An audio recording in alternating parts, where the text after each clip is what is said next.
Good morning. Well, we've turned another page. It's April 1, Wednesday, April 1st. This could go on for a while. It's pretty serious. I watched a video last night and it was pretty scary. So I want to encourage all of you to heed the warnings and stay in, even though this seems just like, I don't know, out of the twilight zone. We've got to heed the warnings and stay connected by our videos and our phone calls, so that we can remain safe and we can get back together, because I'm missing all of your stories so much. For the next 5 times we get together, we're going to just review some basic shading techniques so that we can be able to just improve our drawing. So we basically have a white piece of paper, and here's the concept behind what we're going to be doing for the next 5 times we get together. White paper, but if you fold it, and you open it up, what you guys see is a line. That's really not there. You just got through seeing a white piece of paper. So it's called, the technical term is called implied line. All right, so this is what we're gonna do today, and I'm gonna switch the camera and we'll get started. Okay, so here we're gonna get started. We're starting out with a blank piece of paper, no lines on it, but we're going to fold it back and forth, kind of crease it. So the word for today is implied line. So when we fold this and we open it up, you can see, depends on where the light hits it, that you can actually see lines, but we didn't draw any lines on here. So that means these are implied lines as far as where the lights and darks hit it. The second one we're going to do today is we're going to take our pencil, another piece of just white paper, just cut it with your scissors, just a piece of typing paper, roll it up, and we're going to do some curves. So you can see again, even though it's a white piece of paper, when you have one thing over the top of the other, usually there's some shadows there. There's some places where you see darks and lights. That's what makes things look three-dimensional. When you have these graduations from the light to the dark, and those little tiny things will make it look, instead of looking flat, looks three-dimensional. Now, I figured out that it's pretty hard for me to show you how to draw this way when I'm looking at it this way, back and forth. So here's my visual aid. As far as we've got the pictures going kind of sideways, and then like this is how you might see them if we were looking straight on with the camera. So you can see the different viewpoints, that's another art term, viewpoints. You're looking at it from kind of the bird's eye view up here, and then from the side view, so you can see the different ones, so that we're all kind of on the same page. I took a picture of the still life earlier today so that you can be able to see what I'm drawing, and then we can kind of draw it together so that we all kind of are on the same page. Okay, so here we go. We're going to take and draw this top edge. So on this one, it would be this top edge, and you're going to just follow it with the angles. You're going to really kind of look at the angles and follow it with the angles. We're going to go slanted and just draw fairly lightly. This is a pencil, so you can always erase it if you don't like it. Slanting down, up, like this. Now, these lines are all parallel to each other, and we're going to draw them vertically up and down. So from this, we're going to go vertical.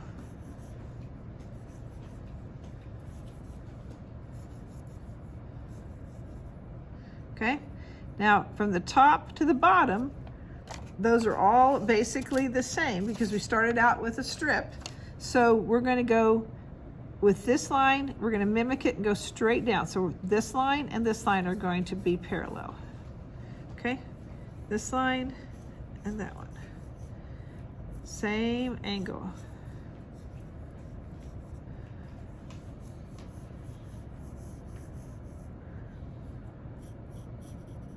Trying to keep my hands out of it for you without turning this around. We got it set so the camera fix it, so I'm trying not to, usually I'm turning my paper all the way around some of you guys have seen me draw, so you know exactly what I'm talking about. All right, at this point, there are lines. We actually have actual lines on our drawing, but now we want to make them implied lines. We want to add the shading so that we don't actually see a line. So we have to decide, is this lighter or darker? If this is darker, then we take our line and we start shading from that point down.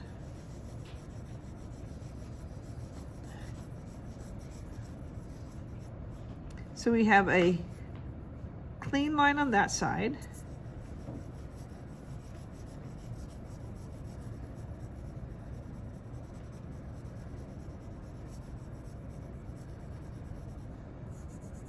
And we can smear it out a little bit. Now, if we go over the edge, you just turn your pencil over and you use your eraser like a drawing tool, and you can just kind of clean up those edges.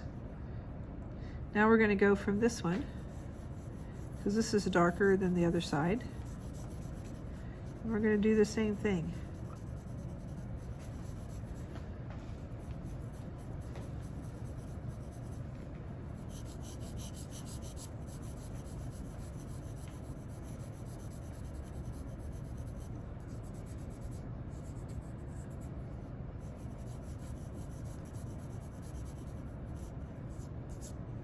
All right, so you can see where it's kind of getting darker and lighter. Now, you really can't tell much difference between this because that's white piece of paper and that's white, but when I took the picture, I had it on top of a brown piece of construction paper. So one of the ways that you can make it kind of show up even more is if your background is darker, then you can take and add a little dark to your background.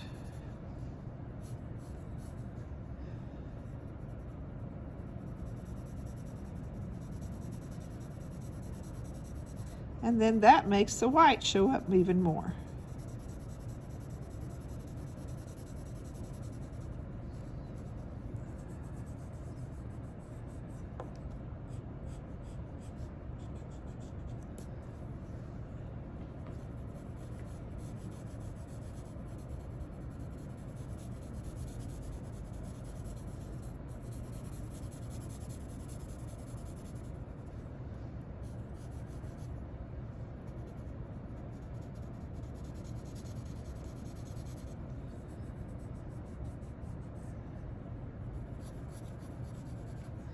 Trying to keep these videos to around 15 minutes, so I'm not going to do all the shading as refined as it could be if you took your time, but I want you just to be able to get the idea.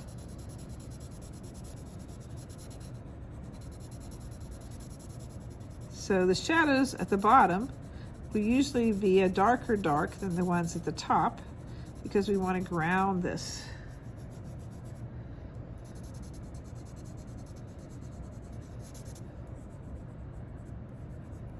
So you can kind of see how this will start to look three-dimensional. So it's different as far as without the background and with the background. So you can kind of see what that will do. All right, now we're going to switch over and we're going to do our curved. This one. So we're going to see the curves in it. So we're going to do the same thing we did. We're going to take this top line right here and we're going to draw it. Okay, so we're going to draw this top line, draw the curve. It's coming around this direction.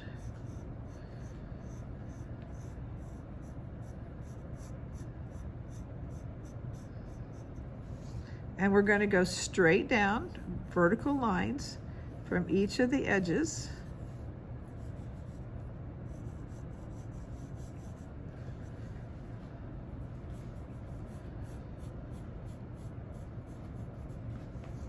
So that we have, again, it drawn very lightly. And then we're going to take and are going to add our shadows. So this is definitely the darker part. This is definitely the lighter part right here in the middle. So we're going to take and we're going to shadow. And then go from light. We're going to make it a little darker, lighter.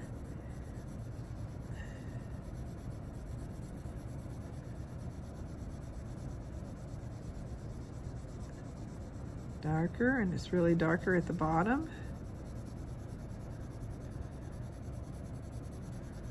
And make it darker. darker there at the bottom.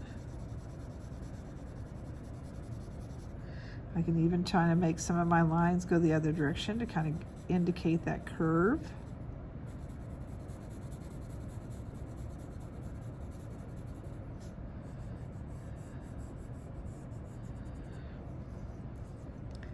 And then use my eraser to kind of clean up that edge.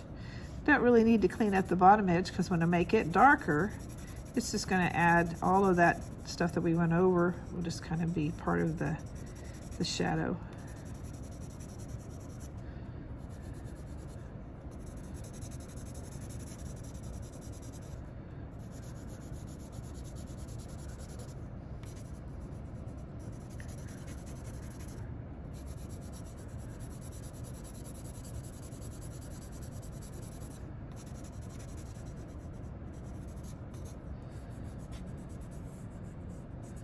All right, so this part is our lighter part, but then this line, this is lighter and this is darker, so that's going to be darker.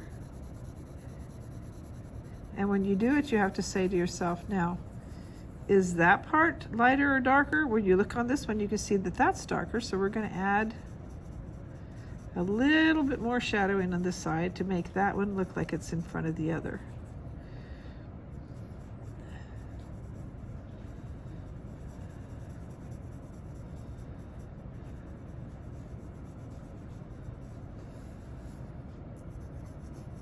So whatever one is in front of the other, it's usually darker behind, and that's kind of the trick that makes your eyes think that it's three-dimensional. As far as when you add those lights and darks.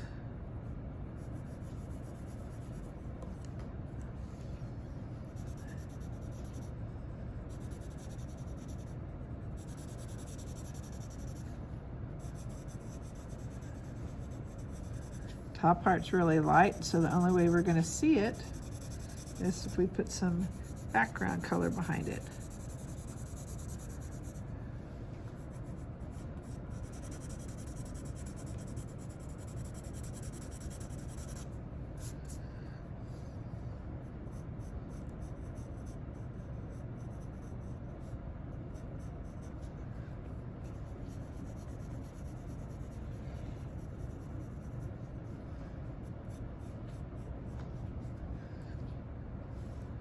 And there we have it.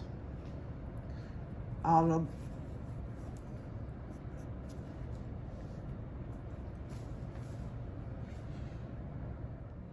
Okay, well, I will see you guys again tomorrow. Practice your shading and don't forget to wash your hands.